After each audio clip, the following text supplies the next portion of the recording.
मक्का के हर घर में अब तुम्हारी चर्चा है, हर कोई तुम्हारी बड़ाई कर रहा है, तो फिर मुझे खुशी क्यों नहीं हो रही है? ये सब किस बदले की बात कर रहे हैं? हाँ, हम जानते हैं कि हम बदला क्यों ले रहे हैं, लेकिन किन से ले रहे हैं ये नहीं जानते। हमने अपने कल के ही दुश्मन किनाना के साथ हाथ मिलाया है और उनके साथ मिलकर अपने ही लोगों से लड़ रहे हैं। गुलामों को साथ लेकर हम अपने ही लोगों को मार रहे हैं। अरब हमेशा से ही अपने लोगों के लिए दूसरों से बदला लेते आए हैं और हम दूसरों के साथ मिलकर अपनों से बदला ले रहे हैं, और इसके लिए हमारे दुश्मन और गुलाम साथ दे रहे हैं।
ये बुदैल इब्ने वर्का है, मोहम्मद के पास से वापस आ रहा है। देखते हैं हमारे लिए क्या खबर लाया है। कुरैश के लोगों, वल्लाही मोहम्मद के साथ जबरदस्ती ना करो। हम उनसे मिले हैं, बातचीत की है। वो यहाँ जंग के लिए नहीं आए हैं, वो सिर्फ यहाँ काबे की ज़ियारत और उम्रा के लिए आए हैं। इसी में ही सबकी भलाई है। मुझे लगता है कि आप लोगों को हमारी बात समझनी चाहिए। उन्होंने ये भी कहा कि अगर कुरैश की कोई शर्त है तो वो उसे भी मानेंगे। मेरा ख्याल है कि उन्हें उम्रा के लिए जाने दिया जाए। तो अपने साथ हथियार किस लिए लाए हैं? एहतियात के लिए, ताकि तुम लोग हमला ना कर दो। हाँ, करेंगे। अगर उसने शहर में घुसने की कोशिश की तो, चाहे वो जंग ना करने की गर्ज से ही क्यों ना आया हो, वल्लाही वो हमारे शहर में जबरदस्ती दाखिल नहीं हो सकता, और इस पर अरबों को भी कोई एतराज ना होगा। हम तो तुम्हारे बीच अमन व अमान और सुलह चाहते हैं। हमें मालूम है कि तुम्हारे ताल्लुकात मोहम्मद के साथ अच्छे हैं और तुम उन्हें हमारे बारे में खबरें भी देते हो। तुम जा सकते हो, हमें तुम्हारे मशवरे की कोई जरूरत नहीं। वो लोग बैतुल हरम की ज़ियारत के लिए आए हैं, क्या तुम उन्हें जाने नहीं दोगे? अगर ऐसा किया तो अरब तुम्हारे खिलाफ हो जाएंगे, चाहे तुम्हारा दिन एक ही क्यों ना हो। वो कहेंगे कुरैश कब से काबा को अपनी मिल्कियत समझने लगे, जबकि ये पूरी इंसानियत के लिए है। हम कुरैश की इज्जत करते हैं क्योंकि वो काबा के रखवाले हैं, और हम ये बिल्कुल बर्दाश्त न करेंगे कि वो काबे को अपनी मिल्कियत मान ले। और अगर कल अरब और कुरैश के बीच इख्तिलाफ पैदा हुए तो क्या कुरैश उन्हें भी काबे की ज़ियारत से रोकेंगे? सारे अरबों को हमने अपने खिलाफ गवाह बना लिया है और हमारी अहमियत मोहम्मद के मुकाबले कम हो गई है। वल्लाही अगर आप उन्हें अपने साथ जंग के लिए बुलाते हो तो वो नहीं आएंगे, और अगर मोहम्मद जबरदस्ती मक्का में घुसने की कोशिश करें तो हम उन्हें रोक भी नहीं पाएंगे। खालिद इब्न अल वलीद, हमारी फौज का सिपह सालार, अब हमें बता रहा है कि मोहम्मद के खिलाफ न खड़े हों। रहने दो अबू सुफियान। अबू सुलेमान ने बिल्कुल हक बात कही है, अक्लमंदी से ही फतह हासिल होती है। तो फिर क्या करना चाहिए हमें? ना तो तुम लड़ना ही चाहते हो और ना ही तुम उसे बैतुल हरम की ज़ियारत करने देना चाहते हो, तो चाहते क्या हो?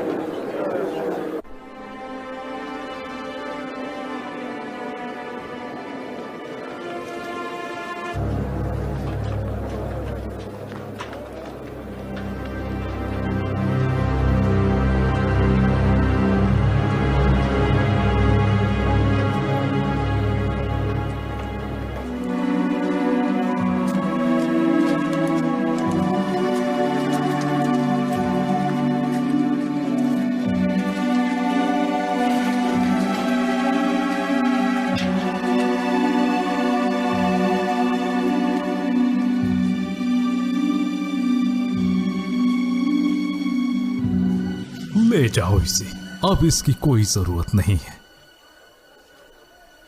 अगर कोई वालिदैन की इजाजत के बगैर मोहम्मद के पास जाता है तो उन्हें उसे कुरैश को वापस करना पड़ेगा, लेकिन अगर कोई मोहम्मद को छोड़कर कुरैश के पास आता है तो ऐसा नहीं होगा। आपको लगता है कि आपकी इसमें जीत हो गई और रसूलुल्लाह सल्लल्लाहु अलैहि वसल्लम हार गए? तुमने शायद सुना नहीं मैंने क्या कहा। तो बताइए मुझे, जब से लोग मुसलमान हुए हैं उनमें से कितने लोग अपना दीन छोड़कर आपके पास वापस आए हैं, और तब से कितने लोग आपको दीन छोड़कर इस्लाम अपना चुके हैं? आपको डर था इसलिए आपने ये शर्त रखी ताकि बाकी लोग भी आपको छोड़कर न चले जाएं। दूसरी तरफ रसूलुल्लाह ने इस बात का कोई डर नहीं, इसीलिए आपकी बात को मान लिया। वल्लाही इससे आप लोगों का खोखलापन जाहिर हो गया है और झूठ सामने आ गया है। और दूसरी तरफ रसूलुल्लाह ने जो हक हमें सिखाया है उस पर हमारे यकीन और बढ़ गया है। इससे कम से कम उन सहाबाओं की तादाद तो ना बढ़ेगी जो हमारे बीच से है। अगर इस शर्त की वजह से अगर रसूलुल्लाह से लोग नहीं जुड़ेंगे तो इसका ये मतलब नहीं कि वो इस्लाम भी ना अपनाएंगे, और थोड़े समय में ही उनकी तादाद इस शहर में बढ़ती जाएगी। और वो दिन दूर नहीं जब मुसलमान अंदर और बाहर दोनों तरफ से दाखिल होंगे और आप महसूस करोगे कि मक्का आपके लिए तंग हो गया है। मैं उस दिन का इंतजार करूंगा सुहेल इब्न अम्र।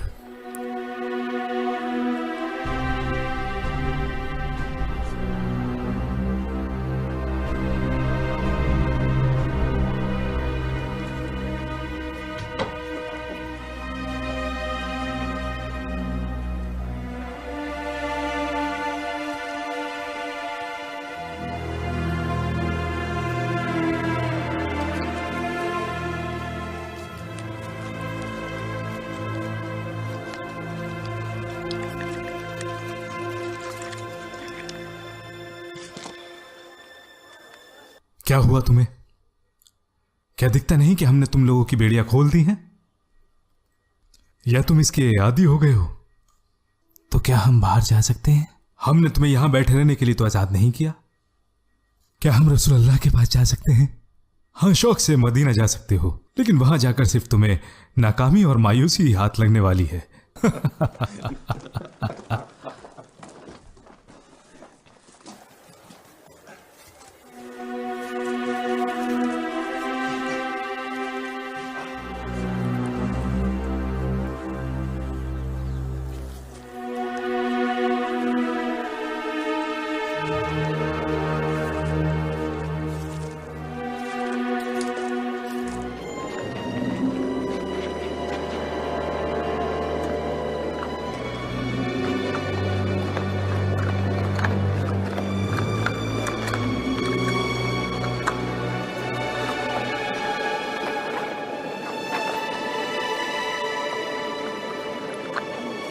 या रसूलुल्लाह, आपने अपना वादा पूरा किया और अल्लाह ने आपकी इज्जत रखी। आपने मुझे मेरी कौम के हवाले किया और मैं वहां से बचकर निकल आया। मुआहदा अपनी जगह बरकरार है और उसमें कोई कोताही नहीं हुई। लेकिन मेरे और मेरे जैसे लोगों का कुरैश के साथ कोई मुआहदा नहीं है। अब मैं साहिल की तरह आजाद हूं और अब वो करूंगा जिसे देखकर कुरैश नाखुश हो जाएंगे। अब मजलूमों को भी अपनी ताकत दिखाने का वक्त आ गया है।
आखिरकार